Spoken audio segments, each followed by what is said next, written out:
Jadi Nabi di Mekah 13 tahun, di Madinah 10 tahun. Tahun ke-8 Nabi itu ingin menundukkan kota Mekah yang dulu selama 13 tahun Nabi dikuyok-kuyok, dikencingi, diberi kotoran unta, disepak bokongnya ketika sholat. Maka Nabi setelah kuat di Madinah ingin datang ke Mekah tanpa pedang, dengan kasih sayang akan datang.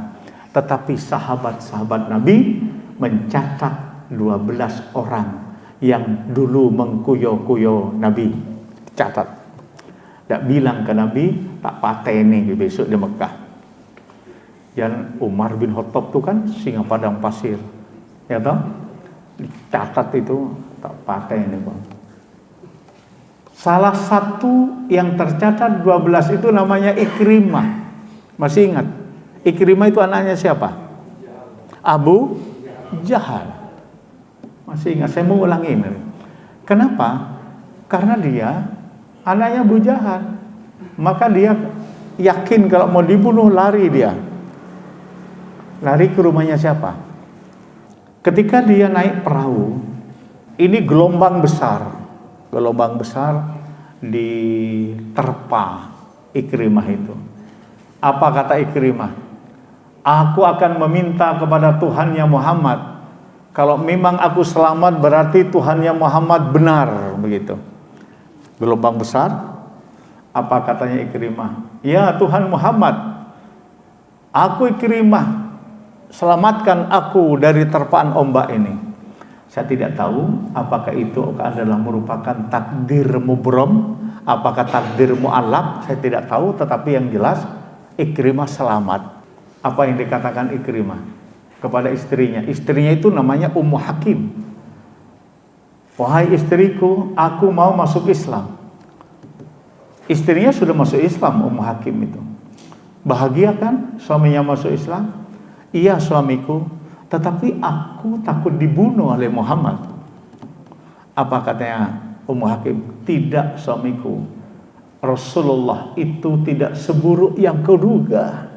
Karena dia tahu dia sudah muslimah. Maka istrinya datang kepada Nabi dan berkata, ya Rasulullah, Ikrimah mau masuk Islam. Apa kata Nabi? Allahu Akbar, Allahu Akbar, Ikrimah mau masuk Islam. Iya ya Rasulullah, Allahu Akbar. Nabi bertakbir karena ada musuh Islam akan masuk Islam.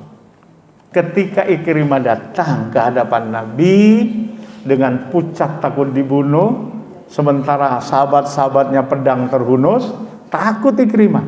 Tapi jaminan istrinya yang tahu sifat Nabi, ketika Ikrimah datang, Nabi berdiri bertakbir lagi, disongsong oleh Nabi.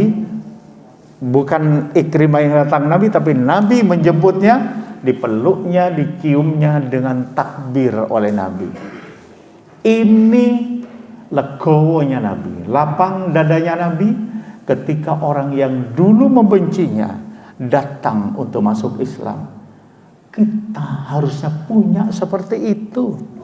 Ini kenapa sudah berada di meta postmodern.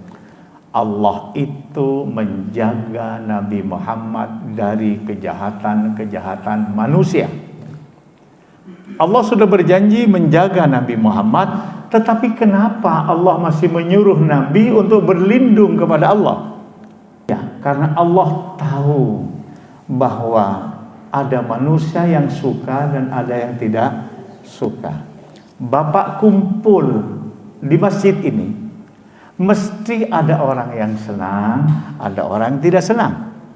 Bapak bikin nanti keluar dari Masjid Al-Hikmah, bikin sebuah komunitas baru, mesti ada yang suka, mesti ada yang tidak suka. Mau pergi kemana, bikin komunitas baru, mesti ada yang suka dan mesti ada yang tidak suka. Kenapa? Karena itu sudah Allah yang berkata. Allah itu Maha Suci, Allah yang telah menciptakan itu berpasang-pasangan. baik yang tumbuh dari bumi, dari ardun, atau pada diri kita, atau dari sesuatu yang kita tidak paham.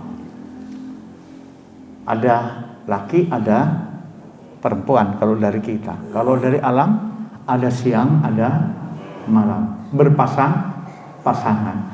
Ada benci, ada sayang. Mesti ada cinta, mesti ada benci. Yakin itu? Yakin. Kata beliau, Nabi mesti ada yang membencinya. Tidak hanya menyayangi Nabi saja ada yang membencinya. Pak, kebencian pertama kali itu siapa? Dan kepada siapa? Iblis kepada Adam. Itu kebencian pertama. Kebencian berikutnya Qabil dan Habil. Betul. Habil dibunuh enggak? Dibunuh. Mati enggak? Mati. Habil itu cinta, Qabil benci. Maka matilah Habil. Kita ini keturunan siapa, Pak? Kita keturunan siapa? Keturunan Habil apa keturunan Qabil? Kalau Bapak sadar keturunan Qabil, bahwa ada dalam diri ini kebencian, yuk ingat tadi itu surat At-Taubah 128, Al-Qalam, ingat itu. Ini sudah ada kebencian dalam hati ini. Itu Bapak yang saya maksudkan. Yuk kita ingat, kalau kita ingin dicintai Allah, kerjakan 5 itu. Kalau kita ingin selalu mendekat Rasul, yuk ingat ayat-ayat yang kita bacakan tadi, karena sudah memulai meta postmodernisme antara keseimbangan spiritual dan hedonisme, dan masuknya budaya-budaya yang juga akan mengombang-ambingkan akidah kita. Semoga apa yang kita tadaburi pada malam ini, saya hanya mengevaluasi ulang, khawatir di bulan ini sampai terakhir kita terikut dalam dunia yang meninggalkan perilaku Rasulullah sallallahu alaihi wasallam. Subhanakallahumma wa bihamdika asyhadu an la ilaha illa anta astaghfiruka wa atubu ilaik. Assalamualaikum warahmatullahi wabarakatuh.